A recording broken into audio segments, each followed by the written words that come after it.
Pourquoi plusieurs hommes semblent être davantage pointés du doigt comme évitant de parler d'argent? Bien, beaucoup d'hommes, surtout en Afrique, ont, depuis la nuit des temps, considéré que l'argent, c'est un peu comme leur chasse gardée.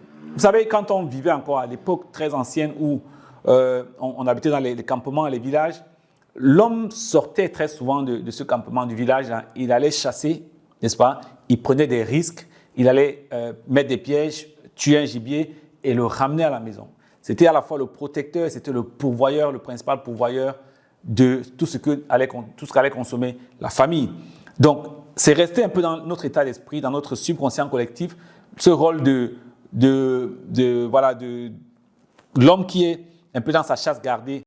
Et c'est plus compliqué. C'est compliqué de rester avec cet état d'esprit de l'homme qui a la chasse gardée. Pourquoi? Parce que l'homme croit à ce moment-là que quand il essaye d'aller vers plus de transparence, ça veut dire perdre son autonomie en réalité.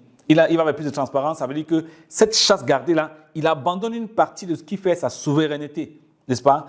Et dans plusieurs cultures africaines, quand l'homme perd cette place de pourvoyeur, les conséquences sont vraiment importantes et on ne veut pas arriver à ce niveau-là. Et d'ailleurs, j'ai eu plusieurs fois dans les formations en éducation financière des participants me dire « Écoutez, dans ma culture, et moi aussi je le vis, hein, moi je l'ai vécu dans ma culture, mais dans plusieurs cultures africaines, les oncles et les parents considèrent que pour un homme, parler de ses revenus à sa conjointe est un signe de faiblesse et même considéré comme un déshonneur pour le fils, n'est-ce pas?